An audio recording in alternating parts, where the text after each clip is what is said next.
আন্তর্জাতিক সংবাদে আপনাকে স্বাগতম। জানিয়ে দিব বিশ্বের আলোচিত কিছু গুরুত্বপূর্ণ আন্তর্জাতিক সংবাদ। আত্মবিশ্বাস পুরোপুরি ভেঙে গেছে ইহুদিবাদীদের। হামাসকে পরাজিত করতে এক প্রজন্ম সময় লেগে যেতে পারে, খোদ ইসরায়েলের যুদ্ধকালীন মন্ত্রী বেনি গ্যান্টোজের মন্তব্য। ইসরায়েলের এই প্রধান যুদ্ধকালীন মন্তব্যেই পুরোপুরি প্রকাশ হয়ে যায় ইসরায়েলের মধ্যকার বর্তমান পরিস্থিতি কি চলছে। একে তো নেতানিয়াহু ক্ষমতায় থাকতেই পারছেন না, অন্যদিকে এই যুদ্ধমন্ত্রী তাদের হতাশার কথা পুরোপুরি জনসম্মুখে প্রকাশ করে দিয়েছেন। আর এ থেকেই বোঝা যায় অদূর ভবিষ্যতে ইসরায়েল আত্মসমর্পণের দিকে ধীরে ধীরে এগিয়ে যাচ্ছে। দর্শক, থাকবে এ ব্যাপারে একটি গুরুত্বপূর্ণ প্রতিবেদন। জানিয়ে দেব মধ্যপ্রাচ্যের সশস্ত্র গোষ্ঠীর ড্রোন হামলায় এবার ট্রমাটাইক ব্রেন ইনজুরিতে আক্রান্ত হয়ে মৃত্যু কোলে ঢলে পড়েছে 34 মার্কিন সেনা।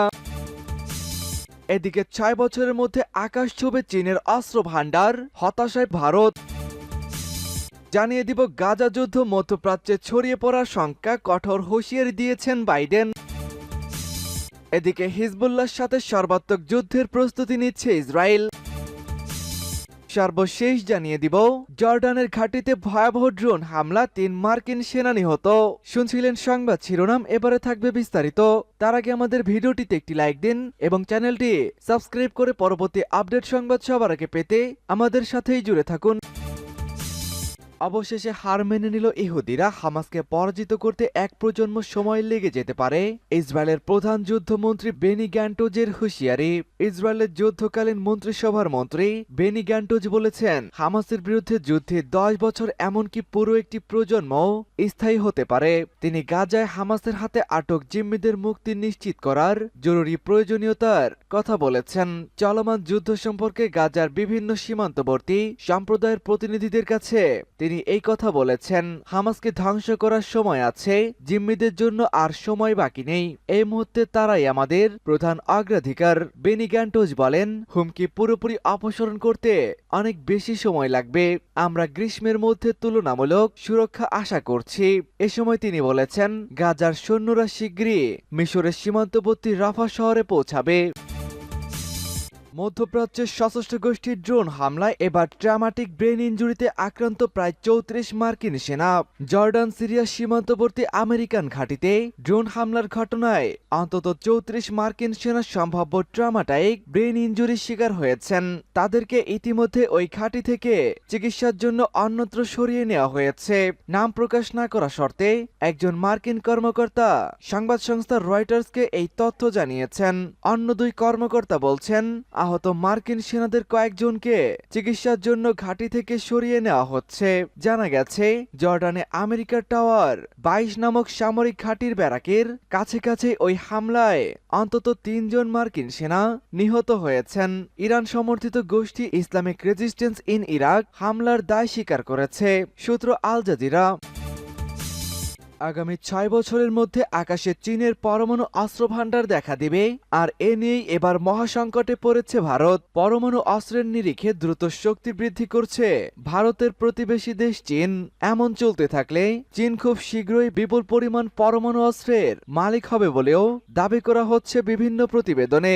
ভারত, আমেরিকা, রাশিয়া, ফ্রান্স, চীন, ব্রিটেন, পাকিস্তান ও ইসরায়েল এবং উত্তর কোরিয়া বর্তমানে এই 9টি দেশের হাতে পরমাণু অস্ত্র রয়েছে। তবে এই 9 দেশের মধ্যে অন্য দেশগুলোর তুলনায় চীন দ্রুত পরমাণু শক্তি বৃদ্ধি করছে বলেই বিভিন্ন গণমাধ্যমে প্রকাশিত হয়েছে।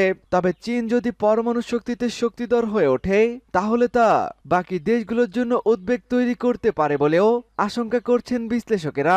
মনে করা হচ্ছে, চীনের হাতে বর্তমান 9টি পারমাণবিক ওয়ারহেড একটি অস্ত্র, যার সামনের অংশ জৈবিক, রাসায়নিক ও পারমাণবিক উৎপাদন থাকে। ক্ষেপণাস্ত্র, রকেট, টর্পেডোর সাহায্যে সেই উৎপাদন শত্রুদের লক্ষ্য করে ছোড়া হয়েছে। তবে খুব শীঘ্রই চীনের হাতে পরমাণু অস্ত্রের সংখ্যা আকাশ ছোঁবে বলে মনে করছেন ওয়াকিবহল মহলের একাংশ। ভবিষ্যতে পরমাণু অস্ত্রতে আরো চাঙ্গা হতেই নাকি এমন পদক্ষেপ নিয়েছে চীন। বিজ্ঞান ও বৈশ্বিক নিরাপত্তা সমস্যা সংক্রান্ত একটি অসরকারি সংস্থার 15 জানুয়ারি প্রকাশিত রিপোর্ট অনুযায়ী 1945 সালে হিরোশিমা ও নাগাসাকির পরমাণু অস্ত্র বিস্ফোরণের পর থেকেই পরমাণু অস্ত্র নিয়ে স্বপ্ন দেখতে শুরু করেছে চীন।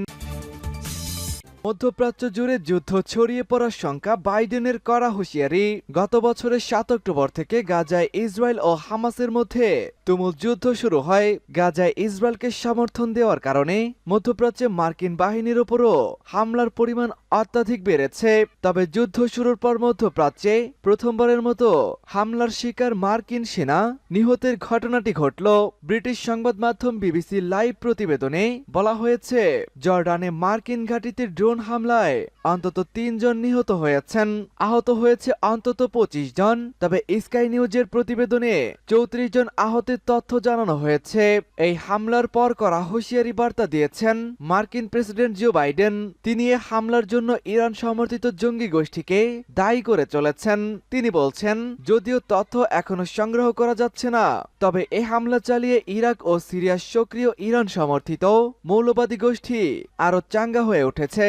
এ সময় তিনি সতর্ক করে দিয়ে বলেন, কোনো সন্দেহই নেই, আমরা দায়ীদের আমাদের পদ্ধতিতে জবাবদিহির আওতায় এনেই ছাড়ব।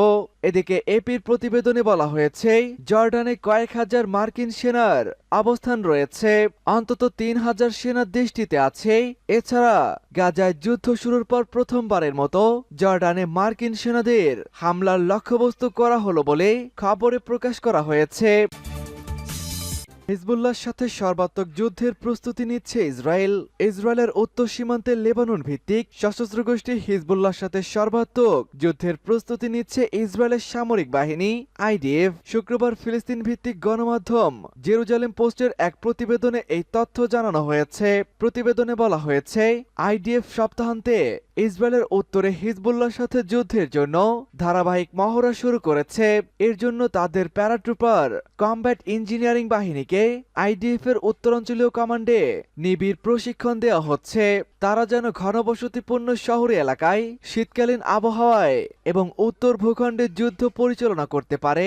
এই মহড়ায় ট্যাগ, যুদ্ধ কৌশল, পদাতিক ও আর্টিলারি বাহিনীকেও রাখা হয়েছে। আইডিএফ এর উত্তরাঞ্চলের উপপ্রধান বলেন, আমরা ইতিমধ্যে শীতকালীন আবহাওয়া, বৃষ্টি, কাদা ও কুয়াশায় যুদ্ধ করার মতো করে বাহিনীকে প্রস্তুত করেছি। তাদেরকে ১১৩ দিন প্রশিক্ষণ দেওয়ার পর এখন তারা আরো শক্তিশালী হয়ে উঠেছে কাজ করার জন্য। জর্ডানের ড্রোন হামলায় আরো ৩ মার্কিন সেনা নিহত। সিরিয়ার সীমান্তবর্তী জর্ডানে একটি মার্কিন ঘাঁটিতে ড্রোন হামলা চালিয়ে ৩ মার্কিন সেনাকে নিহত ও কয়েক ডজন সেনাকে আহত করা হয়েছে। সিরিয়ার সীমান্তবর্তী জর্ডানের টাওয়ার ২২ এলাকায় এই হামলার ঘটনাটি ঘটে। রোববার এক প্রতিবেদনে এই তথ্য জানিয়েছেন ব্রিটিশ সংবাদ মাধ্যম বিবিসি নিউজ এজেন্সি। মার্কিন প্রেসিডেন্ট জো বাইডেন বলেছেন, হামলাটি চালিয়ে কট্টরপন্থী ইরান সমর্থিত জঙ্গি